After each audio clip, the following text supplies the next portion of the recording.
We all pretend to be fine,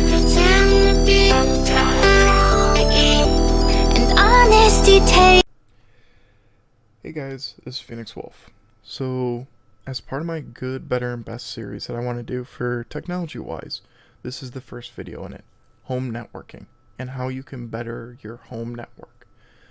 Now, if you just moved out of your house, great, fantastic. If you've been living on your own or you're trying to think of some ways to save a little bit of money, here's a way to do it. So, as most of us in the US know, you have to lease your cable modem from your ISP if you want them to have control of it. Now, the good part about that is if it breaks, they're the ones that are in charge of it. They come out, they repair it, they replace it, or they'll ship you one, and then you just gotta ship them back it. Going down on a route like this will save you, if you have to pay $30 a month at 12 months a year, you're saving $360 per billing cycle. Now mine I've had going for 4 years. So that's $1,440 that I've saved in 4 years. My surfboard, my Motorola surfboard, I bought back in 2015 and has been going straight for 4 years. Divide that out by, let's say, I think I paid $130 for it. By now I could have bought that thing 11 times over and I still would be in much better shape.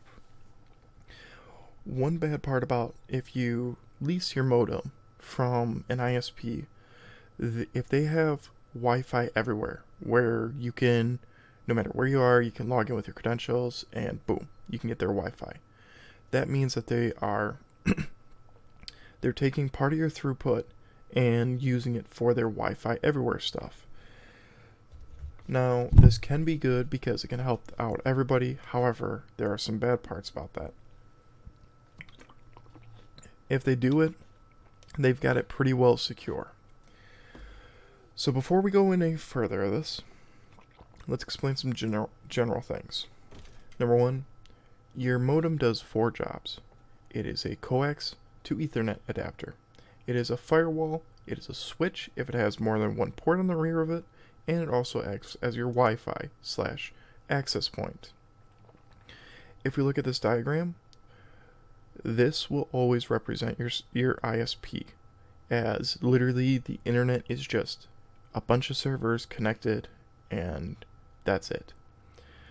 This green line in all of our demonstrations today will always represent that coax line that will be coming into your house. This red line will always represent a LAN connection or local area connection network or Ethernet adapter. So an Ethernet cord is going directly to the PC. The black lines will always represent Wi-Fi. As you see here, this is a typical house of somebody who doesn't play video games. In this demonstration, we have a computer, a smartphone, and a laptop. Laptop is not connected via LAN, and neither is the smartphone. So the only one that's really using the switching elements of our modem is our PC. Now if you have a game console, that would go in here as well, and it will get a LAN port. If you've got a smart TV, that'll be getting a wireless connection. However, I just wanted to make this simple. This little guy here is our most common modem that you see. It acts as a firewall, as you can see here by the red brick. It acts as our modem, or our coax to Ethernet line adapter, and it acts as your access point.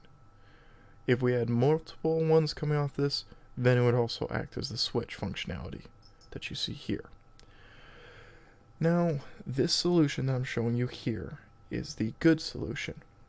It includes the Motorola MG7540SB. This little modem here has 4 Ethernet ports, 1 coax port, and can have a max throughput of 686 megabytes per second, coming in at a cost of $129.98.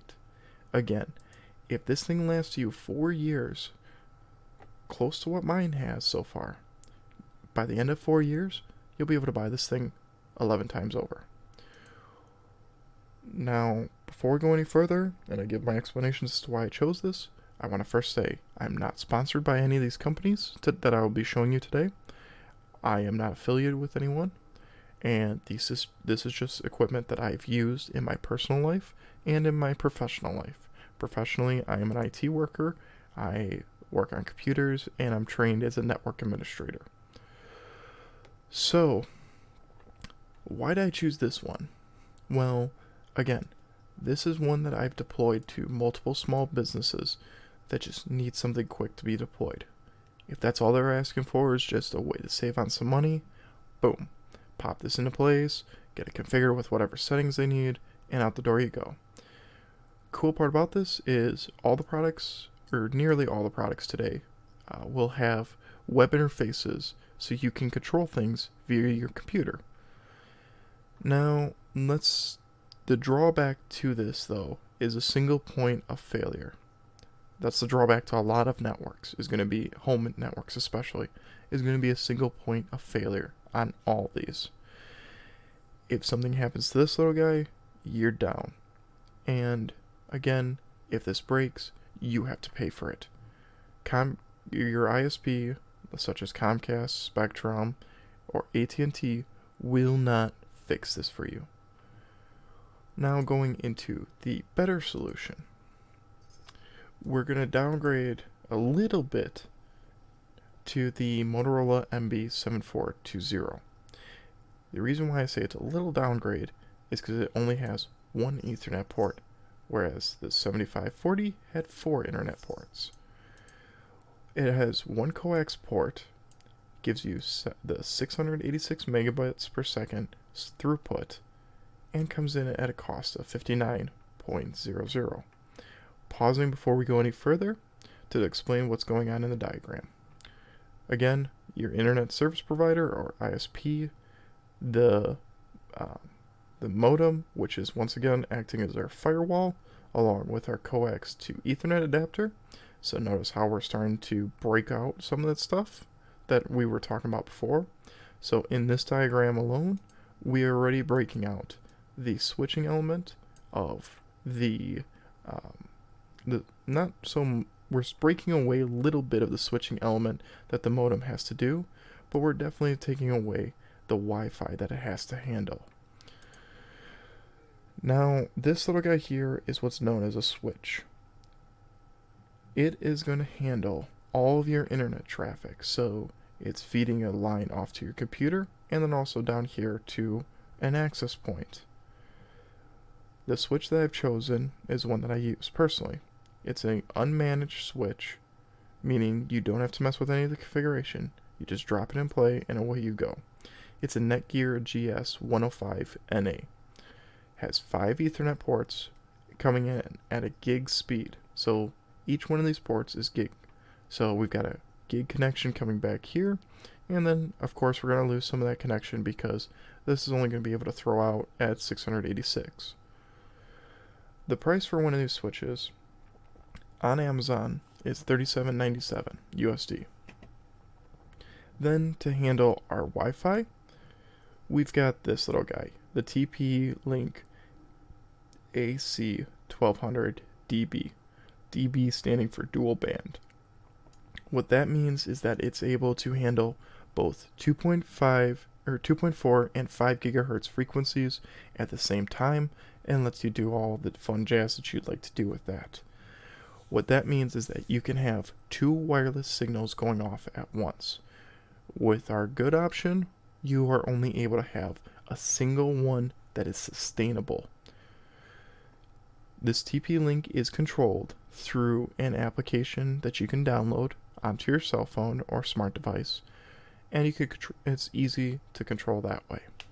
Now, it has 4 Ethernet jacks, which are gig speeds going through it, as you see here. Why does this matter that it's got 4? Well, in case you fill up, because we're already using 3 of these, so that means you only have 2 more ports on this available. In case you fill this one up, you can put it into here. Now, what you just have to be careful is what's known as hops. So this is considered 1 hop, this is considered 2 hops, this is considered 3 hops. Usually you don't like to get past 4 or 5, depending on the circumstances. If you're going switch to switch and it's gig going up into each one, or you're doing some type of rack mounting work, that's different. There's ways to combat that type of stuff. The TP8-Link AC 1200 dB comes in at $39.99 USD. So our total price for this bill out is $136.96. So we're only stepping the price up by about $7 from the previous one. And this doesn't include cost of shipping, if you've got Amazon Prime, all that fun jazz. It just is the price as to what I saw online. Sorry if you guys can hear the AC, it just kicked in. Now for the best solution. And I'm going to warn you, this is going to get a little complicated. So, what is going on in this situation? Let's explain it first before we go into the cost breakdown. You've got your ISP who's giving you your coax line to the physical modem. The modem's then passing that internet signal off through an Ethernet port to a firewall. The firewall is then passing that back through itself to a switch. Over here is going to be your controller for your network. Down this way is a pure access point. Why do we need the controller? Well, it makes it easy for you to control both the switch and the access point all as one. It won't let you control this little guy, the firewall, because it's not in the same branding as it. So let's break it down. Again, we're bringing out the MB7420. So the price is going to stay the same at $15.99. Now, this is the firewall that I decided to go with, which was a WatchGuard. It's controlled through the web, and you get at least a year's support on it. You get 3 Ethernet ports, and it can push through at 400 megabit speeds. So you're able to push coming back and forth 400 megabit speeds. That comes in though at $273.38 USD. The switch that we're going to be running with is going to be the Ubiquiti's 16-port 150 watt PoE. What PoE stands for is Power over Ethernet. It gives you 16 Ethernet ports, which are all running at 1 gig speeds. Now, this is the power right here is important for our controller and our access point. The switch though comes in at $279.25. Now, for our access point, I've decided to go with the Ubiquiti UAP AC Lite. It takes in the Ethernet itself, and it gives you gig speeds. So we have no actual Ethernet ports, as it's an access point. It comes in though at $81.97 USD. The final piece that we're going to be buying with this equipment is the Cloud Key, which is your cloud controller. It sits inside the network, and you can access it from any computer that's on the network and be able to control both your switch and your access point. Now later down the line, if you wish to upgrade this firewall from a WatchGuard to a Ubiquiti Security Access Point or Security Gateway Pro, which is their firewall series, you can, and then it can still be controlled by this. Going this route also allows you for, in the future, if you want to get security cameras and set them up, you've got the 16-port switch, which is throwing out 150 watts, so you just got to run the Ethernet line. The Cloud Key comes in at $198.33. So the total for this one is $891.93. It's a shocker of its price, but this is the best solution for a home environment where you're trying to save the most. And if you're running a small business out of your house, or you're just wanting better gameplay with less lag, this might be a great way to help you. I hope you guys enjoy this video. Please let me know if you got any comments, questions, or concerns. Thank you very much, and you have a great and wonderful day.